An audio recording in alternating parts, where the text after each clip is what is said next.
नमस्कार दोस्तों, मेरा नाम है चंदन गोस्वामी। ISLM मॉडल के इस सीरीज़ में अब आज हम ISLM मॉडल की ही बात करेंगे। इसके पहले आप लोग ये निश्चित कर लीजिए कि आप लोगों ने गुड्स मार्केट का जो संतुलन है, यानी वस्तुओं के बाज़ार का जो संतुलन है और वित्तीय बाज़ार का जो संतुलन है, जो साम्य है, उसके बारे में आपने जो प्रीवियस वीडियोस हैं वो देख लीजिए। ठीक है, उसके अगर आपने नहीं देखा है तो भी ये काम करेगा, लेकिन अच्छी अंडरस्टैंडिंग के लिए कि आप समझ सके कि अर्थव्यवस्था कैसे चलती है, उसके लिए ये दोनों वीडियोस आप लोग ज़रूर देख लीजिए। अच्छा, एक और आप लोगों से अनुरोध है कि आप एक पेन और पेपर भी इस वीडियो में देख लीजिए, क्योंकि थोड़ा टेक्निकल वीडियो है। ठीक है, शुरू करते हैं। देखिए, वस्तुओं का बाजार और IS रिलेशन। देखिए क्या होता है। देखिए, इक्विल वस्तुओं के बाजार में साम्य की अवस्था तब होती है जब जो प्रोडक्शन है वस्तुओं का और जो प्रोडक्शन की जो डिमांड है वस्तुओं की, वो दोनों बराबर हो, है ना। यानी जब मांग और उत्पादन दोनों साम्य की स्थिति में हो।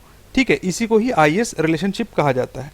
इसको इक्वेशन के रूप में जब हम लिखते हैं तो ये है Z, यानी कि डिमांड वस्तुओं की मांग, C होता है उपभोग, Y होता है आय, देश की आय, Y माइनस टैक्स। ठीक है, Y माइनस टैक्स को कहते हैं व्यय योग्य आय या डिस्पोजेबल इनकम।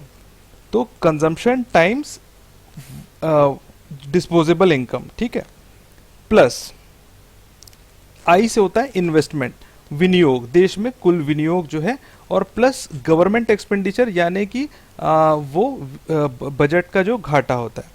इसको अगर हम और सिंप्लीफाई जब हम करेंगे तो अगर वाई जो है, यानी कि प्रोडक्शन जो है, जो प्रोडक्शन है वो बराबर होगा, ये ऊपर वाला डिमांड का फंक्शन था, ये प्रोडक्शन का फंक्शन है कि उत्पादन का फंक्शन क्या होगा। तो ये निर्भर करता है कंजम्पशन पे, डिस्पोजेबल इनकम पे, इंटरेस्ट रेट, इन्वेस्टमेंट जो है वो निर्भर करता है देश की कुल आय पे और ब्याज दरों पे। ठीक है, और वो गवर्नमेंट के जो घाटा है। ठीक है, यानी ये गवर्नमेंट टैक्सेस माइनस जो गवर्नमेंट की एक्सपेंडिचर है। ठीक है, एक्सपेंडिचर माइनस टैक्सेस जो होता है वो G कहलाता है। ठीक, ये एक ग्राफ है। इस ग्राफ में ये जो लाइन है, ये लाइन यानी ये वाला जो पॉइंट है, ये पॉइंट वो पॉइंट है जब उपभोग कितनी होगी, जब आउटपुट ज़ीरो हो, यानी जब आय ज़ीरो हो तो उपभोग कितना होगा, ये इस लाइन पे निर्भर, ये इस पॉइंट पे, ये वाला पॉइंट है वो। ठीक है, इसके बाद इसकी जो ढाल होती है वो निर्भर करती है मार्जिनल प्रोपेंसिटी टू कंज्यूम, यानी उपभोग की सीमांत प्रवृत्ति। जितनी उपभोग की सीमांत प्रवृत्ति होगी उसी हिसाब से इसकी ढाल होगी। ठीक है, और ये जो है, ये वस्तु जो 45 डिग्री जो लाइन है, ये 45 डिग्री जो लाइन है, ये इस बात को दर्शाती है कि आउटपुट कितना है और ये मांग कितनी है। जिस पॉइंट में उत्पादन और मांग दोनों मिलते हैं, यहाँ पर ए पॉइंट में मिल रहे हैं, ये हमारा इक्विलिब्रियम आउटपुट होता है, साम्य की अवस्था होती है और देश में इतना उत्पादन होता है। ठीक है, वस्तुओं का बाजार और IS रिलेशनशिप, आइए जानते हैं इसके बारे में। देखिए, इस कर्व में सबसे पहले क्या हो रहा है, ये आउटपुट के लिए ZZ लाइन है। ठीक है, उसके बाद ये जो है ये मांग है। ठीक है, ये वाली लाइन, ये लाइन, ये जो है ये मांग की है। ठीक है, अब देखिए जो ISLM जो मॉडल है, ये दो चीज़ों को दर्शाता है कि कौन सी ब्याज दर पर, किस ब्याज दर पर गुड्स मार्केट, वस्तुओं का बाजार और वित्तीय बाजार दोनों साम्य की अवस्था में आएंगे, ये निकालने का, ये इस मॉडल को में हम फाइंड करते हैं। अब देखिए क्या होता है, जब मान लीजिए ब्याज दर बढ़ जाती है। ठीक है, मैं पिछली स्लाइड में आता हूँ। जब ब्याज दर बढ़ जाती है, अब देखिए ये है विनियोग, जब ब्याज दर बढ़ जाएगी तो विनियोग जो है वो कम हो जाएगा। ठीक है, ज़्यादा जब रेट ऑफ इंटरेस्ट रहेगा तो हम कम लोन लेंगे, तो उसकी वजह से क्या होगा कि जैसे मान लीजिए अगर किसी अर्थव्यवस्था में जब इंटरेस्ट रेट बढ़ जाता है, ठीक है, तो जब इंटरेस्ट रेट बढ़ेगा तो उससे क्या होगा, ये जो हमारा डिमांड है ये डिमांड कम हो जाएगा, ठीक है। इंटरेस्ट रेट बढ़ेगा तो ये वाला जो एरो है ये गलत लग गया, ये असल में ऊपर की ओर आना चाहिए, ये छोटा सा मिस्टेक हो गया। तो जब ये बढ़ेगा तो ये हो जाएगा, और आईएस जो कर्व है ये इस पूरी कहानी को समराइज करेगा। फिर से बताता हूँ आपको। सबसे पहले डिमांड थी ZZ, उसके बाद क्या हुआ, ये जो है यहाँ पर जो ब्याज दर है, ब्याज दर को बढ़ा दिया गया। जब ब्याज दरों को बढ़ाया गया तो ZZ सरक के ZZ डैश आ गया। ये अब यहाँ पर ये आउटपुट के साथ इस पॉइंट A डैश पे ये मीट हो रहा है, और A डैश से जब आप सीधा लाइन खींचेंगे तो Y डैश पे आएगा, यानी कि ये आउटपुट Y से घटकर Y डैश हो गया। और इन चीजों को समराइज करता है आईएस कर्व, ठीक है। यानी कि जब भी ब्याज दर बढ़ेगी उससे आउटपुट जो है वो कम हो जाएगा, ठीक। और सामयिक स्थिति वो होती है, ठीक है, कि जब उस इंटरेस्ट रेट पे वो पर्टिकुलर आउटपुट प्राप्त हो सके, ठीक है। और डाउनवर्ड स्लोपिंग आईएस कर्व जो है ये नीचे की ओर इसीलिए आ रहा है क्योंकि इन दोनों के बीच नेगेटिव रिलेशनशिप रहता है कि जब ब्याज दर कम होगी तो आउटपुट बढ़ेगा, जब ब्याज दर ज्यादा होगी तो आउटपुट कम हो जाएगा, ठीक है। आइए आगे चलते हैं, ठीक है। अब आईएस कर्व शिफ्ट कब होता है, ठीक है, यानी आईएस जो अपना हमारा जो है ये पूरा शिफ्ट कब हो जाएगा, ठीक है। तो इसके लिए हमें एक तरफ इंटरेस्ट रेट को प्लॉट किया है और एक तरफ आउटपुट। याद रखिएगा आईएस और एलएम दोनों में वर्टिकल एक्सिस पे इंटरेस्ट होता है और हॉरिजॉन्टल एक्सिस पे आउटपुट ही होता है, ठीक है। ब्याज दर के अलावा अगर कोई भी और फैक्टर से, ठीक है, अगर डिमांड कम होती है, ठीक है, तो आईएस जो कर्व है ये लेफ्ट की ओर सरक जाएगा, ठीक। और अगर और किसी फैक्टर की वजह से अगर डिमांड बढ़ती है तो आईएस कर्व जो है वो राइट की ओर सरक जाएगा, ठीक है। अब देखिए इस कंडीशन में क्या हुआ है, हमने एक उदाहरण लिया है कि एक टैक्सेस थे पहले, ये टैक्स था टी, अब उसके बाद सरकार ने टैक्स को बढ़ा दिया। अब जब टैक्स बढ़ जाएंगे तो क्या होगा, हमारी व्यय योग्य आय कम हो जाएगी। व्यय योग्य आय जब कम हो जाएगी तो क्या होगा, हमारा जो आईएस कर्व है ये बाईं ओर सरक जाएगा, जिसकी वजह से हमें लोअर आउटपुट या लोअर उत्पादन वाई डैश मिलेगा, ठीक है। अगर इस यहां तक आपको समझ में नहीं आया तो वीडियो पॉज कीजिए और उसके बाद फिर से देखना शुरू कीजिए, पर जब तक आप समझ ना पाए तब तक इस चीज से आगे मत बढ़िएगा, ठीक है। अब इसके बाद फाइनेंशियल मार्केट की बात करते हैं। इंटरेस्ट रेट जो होता है वो निर्धारित होता है मनी की डिमांड और सप्लाई से। इसका फंक्शन है money is equal to $Y/LI, यानी मनी जो है वो निर्भर करता है हमारी आय पे और ब्याज दरों पे, ठीक है। जब ब्याज दरें ज्यादा होगी तो हम मनी की डिमांड कम कर देंगे, और ब्याज दर जब कम होगी तो मनी की डिमांड हमारी बढ़ जाती है, ठीक है। इसके लिए पूरा वीडियो है, आप लोग उसको बिल्कुल देखिए, उसके बाद आपको अच्छे से समझ में आ जाएगा, ठीक है। अब इसके बाद एक जो फैक्टर आता है कि ये जो है ये नाम मात्र मनी है। नाम मात्र मनी को जब हम वास्तविक उसमें कन्वर्ट करेंगे, ठीक है, वास्तविक आय में जब हम कन्वर्ट करेंगे, ये सारे नॉमिनल नंबर है, नाम मात्र नंबर है, इन्हें जब हमें वास्तविक नंबर पे जब हम लेके आएंगे तो फिर ये रियल मनी, रियल इनकम और इंटरेस्ट रेट हो जाएगा, ठीक है। अगर आप राष्ट्रीय आय को अगर मूल्य स्तर से भाग कर देंगे तो आपको रियल इनकम प्राप्त हो जाएगा, ठीक है। उसी संदर्भ में हम एम को प्राइस लेवल या मूल्य स्तर से जब भाग करेंगे तो यहां पर ये जो डॉलर का साइन है ये प्राइस लेवल का साइन है, ये हट जाएगा, उसकी नाम मात्र चीजों की जरूरत नहीं है। तो इसका मतलब ये होगा कि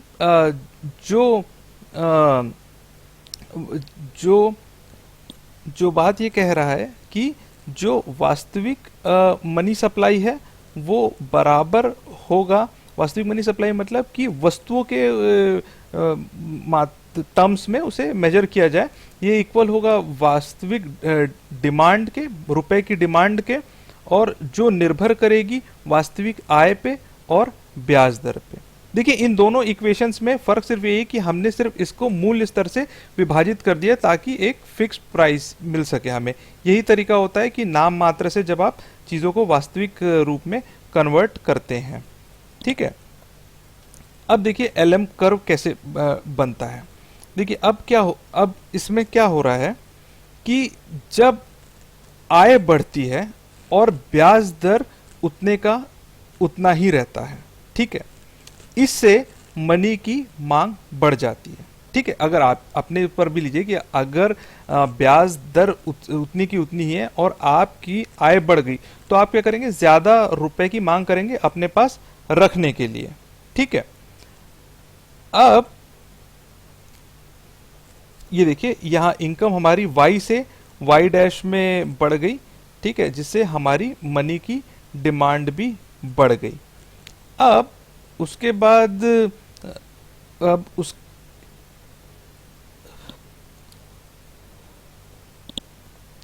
अब देखिए यहाँ पर हमारी आय बढ़ी, आय की वजह से फिर यहाँ पर हमारी मनी की जो मांग है, डिमांड है, डिमांड बढ़ गई और जो हमारा पहले ये वाला जो कर्व था ये आगे बढ़ के यहाँ पर एम डी डैश में हो गया है जब इनकम हमारी वाई डैश हो गई है और वाई डैश जो है वो वाई से बड़ा है। ठीक है, इसी चीज को जो समराइज करता है वो एल एम कर्व समराइज करता है। फिर से आते हैं, जब हमारी आय बढ़ी, आय बढ़ने के साथ हमारी मनी की डिमांड भी बढ़ी। मनी की जब डिमांड बढ़ी तो लेकिन जब मनी की जब हमें डिमांड बढ़ी तो ये जो वक्र है ये वक्र यहाँ से शिफ्ट होके यहाँ पर आ गया और एल एम कर्व इन्हीं चीजों को दर्शाता है। अब क्या हुआ, यानी कि जब इनकम बढ़ेगी, ठीक, और मनी सप्लाई वहां पर अगर कांस्टेंट रहेगी तो वहां पर क्या होगा, ब्याज दर बढ़ जाएंगी। ठीक है, अब देखिए ब्याज दर और आउटपुट है ना, आउटपुट या इनकम को दर्शाता है एल एम वक्र और ये एक पॉजिटिव स्लोप है, यानी कि जैसे ही इनकम बढ़ेगी उसके साथ साथ ब्याज दर भी बढ़ेगी, दोनों में पॉजिटिव रिलेशनशिप होता है और इसी वजह से जो एल एम कर्व है वो अपवर्ड स्लोपिंग या ऊपर की ओर जाता है, दोनों में पॉजिटिव ढाल होती है। ठीक है, अब देखिए एल एम कर्व शिफ्ट कब होता है। अब देखिए यहाँ पर साम्य की स्थिति में अगर है ये आई रेट ऑफ इंटरेस्ट है, ये अभी यहाँ पर एल एम है, यहाँ पर जो गिवन मनी सप्लाई के लिए जो मनी सप्लाई है उसमें ये है। अब मान लीजिए कि ठीक है, अब अगर रिजर्व बैंक ऑफ इंडिया अगर मनी की सप्लाई अगर बढ़ा देता है, अगर मनी सप्लाई बढ़ती है तो उससे क्या होता है, एल एम कर्व नीचे की ओर आ जाता है, क्योंकि ये इक्वेशन देखिए, ठीक है, m बाई पी है। ठीक, अब अगर m बढ़ जाएगा, ठीक है, m बढ़ के m डैश हो गया है। ठीक है, जब m डैश जब बढ़ जाएगा तो क्या होगा, ये तो कांस्टेंट है तो इससे क्या होगा, ये जो फ्रैक्शन का जो नंबर आएगा वो ज्यादा हो जाएगा तो इसलिए ये बढ़ जाएगा, ये आगे की ओर सरक जाएगा। ठीक है, तो आपके लिए टेक होम क्या है कि जब मनी सप्लाई बढ़ती है तो एल एम कर्व जो है वो डाउन हो जाता है और जब मनी सप्लाई कम होगी तो एल एम कर्व जो है वो ऊपर की ओर चल देगा। ठीक है, यानी कि एल एम कर्व शिफ्ट कब होगा अपनी जगह से। देखिए दो चीजें होती है, एक होती है मूवमेंट अलोंग द कर्व और एक होता है शिफ्ट ऑफ कर्व, यानी कि यहां से यहां आ गया। तो इंटरेस्ट रेट अगर कम ज्यादा होने की वजह से अगर होगा तो वो इधर इसमें मूवमेंट अलोंग होगा और अगर मनी सप्लाई अगर चेंज हो जाएगी तो एल एम कर्व पूरे का पूरा ही शिफ्ट हो जाएगा और हमें एक नया एल एम कर्व प्राप्त हो जाएगा। ठीक है, अब देखिए सारे चीज़ों को जब जोड़ा जाता है, जब गुड्स मार्केट और फाइनेंशियल मार्केट जब इक्विलिब्रियम साम्य की स्थिति में आते हैं तो फिर एक देखिए हर एक आउटपुट में है ना, हर एक आउटपुट में जैसे मान लीजिए कि ये इस पॉइंट आउटपुट में ये यहाँ पर interest rate financial market provide कर रहा है और यहाँ पर गुड्स मार्केट ऑफर कर रहा है। ठीक है, लेकिन हर एक पॉइंट में करेगा, लेकिन जिस पॉइंट में दोनों मिलते हैं ये इक्विलिब्रियम इंटरेस्ट रेट प्राप्त होता है और आउटपुट और ऐसे ही एल एम कर्व डिटरमाइंड होता है। ठीक है, गुड्स मार्केट में जो इक्विलिब्रियम होता है या साम्य की स्थिति होती है, ये इस बात को दर्शाता है कि अगर इंटरेस्ट रेट बढ़ेगी तो आउटपुट कम होगा। ये आईएस कर्व कहलाता दर्शाता है हमें। ठीक है, फिनेंशियल मार्केट के इक्विलिब्रियम का फंडा ये होता है कि जब आउटपुट बढ़ेगा, ठीक है, तो इंटरेस्ट रेट बढ़ेगा, जब आउटपुट कम होगा तो इंटरेस्ट रेट कम होगा। सिर्फ एक ही ऐसा पॉइंट है ए जहां पर गुड्स मार्केट और फाइनेंशियल मार्केट दोनों ही साम्य की स्थिति में होंगे, और यही पॉइंट निकालना आईएसएलएम कर्व का काम है। ठीक है, आईएस रिलेशनशिप जो होता है वो जब सप्लाई ऑफ गुड्स और डिमांड ऑफ गुड्स बराबर हो। एलएम रिलेशनशिप तब होता है जब मनी की सप्लाई और मनी की डिमांड दोनों बराबर हो, और ये कैसे इंटरेस्ट रेट को अफेक्ट करते हैं। ठीक है, देखिए इस कंडीशन में इंटरेस्ट रेट जो ब्याज दर है वो वस्तुओं की मांग और वस्तुओं की सप्लाई को निर्धारित करता है, लेकिन मुद्रा की सप्लाई और मुद्रा की डिमांड है वो आउटपुट को वो इंटरेस्ट रेट को अफेक्ट करती है। अब देखिए हम बात करते हैं फिस्कल पॉलिसी और आईएसएलएम की। देखिए फिस्कल पॉलिसी होता यानी मतलब होता है राजकोषीय नीति। राजकोषीय नीति का असर किस में पड़ेगा? राजकोषीय नीति का असर जो पड़ेगा वो आईएस वक्र पे पड़ेगा, क्योंकि ये वस्तुओं के बाजार पर असर प्रभाव डालेगा। ठीक है, जैसे मान लीजिए राजकोषीय नीति में सरकार ने कहा कि हम इस साल टैक्स बढ़ाएंगे। ठीक है, तो जब टैक्स बढ़ेगा तो उससे क्या प्रभाव पड़ेगा? जब टैक्स बढ़ा तो सबसे पहले क्या होगा कि हमारी जो व्यय योग्य आय है वो व्यय योग्य आय कम हो जाएगी। व्यय योग्य आय कम होने की वजह से ये जो हमारा आईएस वक्र है, ये आईएस वक्र सरक के इस तरफ आ जाएगा, ये कम हो जाएगा, यानी कम आउटपुट की ओर चल देगा। ठीक है, अब ब्याज दर इससे अभी यहाँ पर हम अभी उस पर नहीं, इक्विलिब्रियम में नहीं आएंगे। ठीक है, अब इसका प्रभाव इसमें क्या होगा कि एलएम वक्र पे कोई प्रभाव नहीं पड़ेगा। ठीक है, ठीक, क्योंकि ये निर्भर करेगा मनी सप्लाई में। ठीक है, ये इसी वक्र में ही के अलोंग में ही मूवमेंट होगा, नया एलएम वक्र नहीं आएगा। ठीक, यहाँ पर हमारी आईएस वक्र जो है वो लेफ्ट साइड में आया है, क्योंकि हमारी वस्तुओं की मांग कम हुई है। तो अगर इन दोनों ग्राफ्स को मिलाया जाए तो क्या होगा? ये एलएम वक्र वही का वही है। पहले जब टैक्स इतना था, सरकार ने टैक्स बढ़ाया तो हमारा आईएस कर्व जो है वो लेफ्ट साइड शिफ्ट हो गया, और अब इससे क्या हुआ कि हमारा जो आउटपुट, यहाँ पर जो आउटपुट था वो सरक कर यहाँ पर आ जाएगा। ठीक है, तो इसका मतलब क्या है? आईएसएलएम वक्र के जरिए आप ये समझ सकते हैं कि जब भी सरकार टैक्स बढ़ाती है तो उसका नतीजा ये होता है कि इंटरेस्ट रेट कम, जो आपका देश का जो आउटपुट है वो आउटपुट कम हो जाएगा। अब जब आउटपुट कम हो जाएगा तो क्या होगा कि जब आउटपुट कम होगा तो देखिए आउटपुट कम होने से एलएम वक्र पे क्या प्रभाव पड़ता है, खुद ही देखिए। ये यहाँ पर जब आउटपुट कम हो रहा है तो फिर इंटरेस्ट रेट भी कम हो जाएगा। ठीक है, चलिए आगे चलते हैं। अगर अभी भी आपको कोई भी अगर डाउट है तो मैं फिर आपसे अनुरोध करूंगा कि वीडियो शुरू से देखिए। ठीक है, या जहां पर से आपको डाउट है वहां से देखिए, और वरना अगर आप नहीं समझेंगे तो आगे समझने में दिक्कत होगा। इसके बाद अगला चीज है मॉनेटरी पॉलिसी और आईएसएलएम। अब देखिए मौद्रिक नीति का क्या प्रभाव पड़ता है। मौद्रिक नीति क्या होती है? मुद्रा की पूर्ति को निर्धारित करना। मौद्रिक नीति में reserve bank of India Bharat में मुद्रा की पूर्ति का या तो बढ़ाता है या तो उसको कम करता है। तो ये एक इक्विलिब्रियम मार्केट था। ठीक है, जहां पर ये आईएस वक्र है और ये एलएम दिया हुआ है M/P। ठीक है, ये M/P यानी कि इतनी मनी सप्लाई थी वहां पर। अब रिजर्व बैंक ऑफ इंडिया ने मॉनेटरी एक्सपेंशन किया ओपन मार्केट ऑपरेशन के जरिए।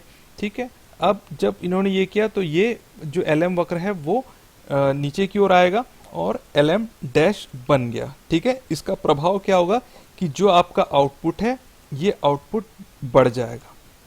जैसा कि मैंने पिछले वीडियोस में ही बात किया था कि जैसे ही कोरोना वायरस का इम्पैक्ट आया, रिजर्व बैंक ऑफ इंडिया ने सारे इंटरेस्ट रेट कट कर दिए और बहुत सालों के बाद हमें सीआरआर में भी एक कटौती देखने को मिली थी।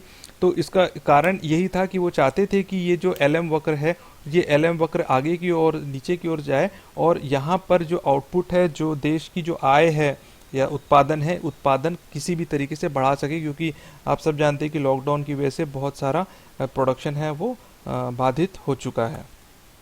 ठीक है, अब देखिए ऐसा आउटपुट भी बढ़ जाएगा। अब देखिए ये एक चीज़ है, ये मैंने, आप अगर चाहें तो इसको नोट कर सकते हैं, पर मेरा सजेशन यही होगा कि आप खुद ही समझिए इन चीज़ों को, आप हटा दीजिए, ठीक है, और बाकी चीज़ों को आप बनाइए और खुद से समझने की कोशिश कीजिए कि जब टैक्स बढ़ेगा तो आईएस वक्र पे प्रभाव क्या होगा, क्योंकि उससे तो मांग कम हो जाएगी, तो आईएस वक्र जो है वो लेफ्ट की ओर शिफ्ट जाएगा, एलएम पे कोई प्रभाव नहीं पड़ेगा इसका, ठीक है।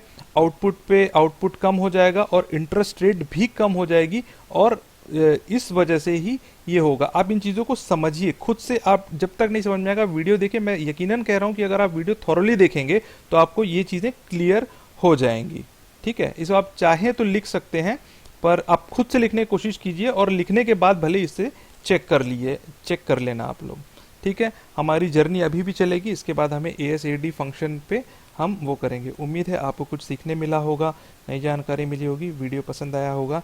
Thank you.